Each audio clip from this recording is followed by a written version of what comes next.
Get set baby പറഞ്ഞു വന്നത് ഏത് പടത്തിനെ കുറിച്ചാണെന്ന് നിങ്ങൾക്ക് മനസ്സിലായി കാണുമല്ലോ. ഉണ്ണി മുകുന്ദൻ, നിഖില വിമൽ, സുരഭി ലക്ഷ്മി, ചെമ്പൻ മീതോ ഇവരെല്ലാവരും കൂടെ അരച്ച് കലക്കിയ ഒരു കൊച്ചു പടത്തിനെ കുറിച്ചാണ് ഇന്ന് പറയാനുള്ളത്.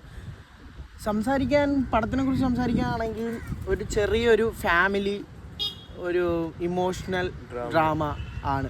അതിനപ്പുറം പടത്തിനകത്ത് പറയാൻ ഒന്നുമില്ല. കൊച്ചൊരു ഫാമിലി പടം, ഒരു 2 മണിക്കൂറിനകത്ത് വെച്ചിട്ട് കാണാൻ പറ്റിയ ഒരു അടിപൊളി മൂവി തന്നെയാണ്. ഒരു feel good movie, 100% feel good movie എന്ന് തന്നെ പറയാം. പിന്നെ സെക്കൻഡ് ഹാഫ് ഭയങ്കരമല്ല, ഒരു ചെറുതായിട്ടൊരു ലാഗ് തോന്നുന്നെങ്കിൽ പോലും ക്ലൈമാക്സ് ഒക്കെ ഓക്കെയാണ്. ആ പടത്തിന് വേണ്ടിയിട്ടുള്ള ആപ്റ്റ് ആവുന്ന രീതിയിലുള്ള ക്ലൈമാക്സ് തന്നെയാണ് വെച്ചേക്കുന്നത്. പിന്നെ ഉണ്ണിച്ചേട്ടനെ കുറിച്ച് പറയുകയാണെങ്കിൽ എന്താ പറയാ, പുള്ളിയുടെ നൈസ് അഭിനയമാണ്. അതായത് മാർക്കോയ്ക്ക് ശേഷം. പക്ഷെ എനിക്കത് ഫസ്റ്റ് ഹാഫിൽ പകുതി സമയത്തും എനിക്ക് അക്സെപ്റ്റബിൾ അല്ലായിരുന്നു. നമ്മൾ മാർക്കുമായിട്ട് കോട്ടൊക്കെ ഇട്ട് വന്ന് ആശാൻ ഒരു ക്യൂട്ട്നെസ് കാണിക്കുമെന്ന് ഞാൻ പ്രെഡിക്റ്റ് ചെയ്തതല്ല. ഫസ്റ്റ് ഹാഫ് ആ കോളേജ് സീനൊക്കെ കാണിച്ചപ്പോൾ കൊള്ളാം, എനിക്ക് നൈസായിട്ട് തോന്നി പുള്ളിയുടെ അഭിനയം. പിന്നെ എനിക്ക് പറയാനായിട്ട്, എനിക്ക് പേഴ്സണലി ഭയങ്കരമായിട്ട് ഫീൽ ചെയ്തത് നമ്മളാ സുരഭി ചേച്ചിയുടെ പുള്ളിക്കാരത്തിൽ നല്ല അന്യായമായിട്ട് അഭിനയിച്ച് വെച്ചിട്ടുണ്ട് ഈ പടത്തിനകത്ത്.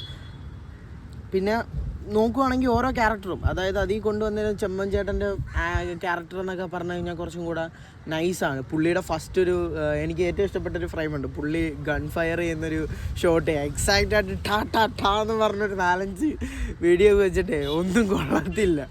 അടിപൊളിയാട്ടോ, എനിക്ക് ഭയങ്കര ഇഷ്ടപ്പെട്ടുള്ളൊരു സീനാണ് പുള്ളിയുടെ. പടം നിനക്കെന്താ പറയാനുള്ളത്? എനിക്ക് ഇത്രയേ ഉള്ളൂ. അതായത് ഒരു ഫീൽ ഗുഡ് മൂവിയാണ്, അത്ര തന്നെ ഉള്ളു. അതിനപ്പുറം പടത്തിനകത്തൊന്നും ഇല്ല. എനിക്ക് ഇതിനെ കണക്ക് തന്നെയാണ് തോന്നിയത്. മാർക്കോയ്ക്ക് ശേഷം ഉണ്ണിമുകുന്ദൻ്റെ ഒരു ഫീൽ ഗുഡ് ഡ്രാമ സിനിമ തന്നെയായിട്ടാണ് ഫീൽ ചെയ്തിട്ടുള്ളത്.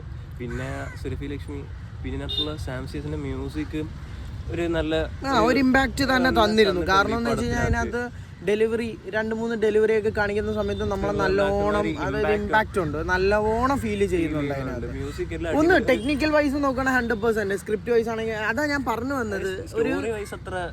ഇല്ലെങ്കിൽ ഒരു കൊച്ചു പടമാടാ, ഒരു അത്രയും പറയാനുള്ളൂ. അതായത് മോശം എന്ന് പറയാൻ ഒരിക്കലും പറ്റത്തില്ല. കാരണം എന്ന് വെച്ച് കഴിഞ്ഞാൽ അതിന്റെ സ്ക്രിപ്റ്റ് വൈസ് നോക്കുവാണെങ്കിൽ നല്ല മൂവി തന്നെയാണ്.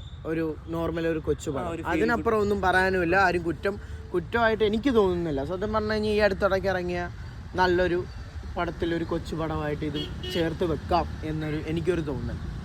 ഓക്കെ, അപ്പോൾ സൈനിങ് ഓഫ്, അഫ്സൽ മസാർ. അടുത്ത പടവുമായിട്ട് വരുന്നതായിരിക്കും. Bye bye.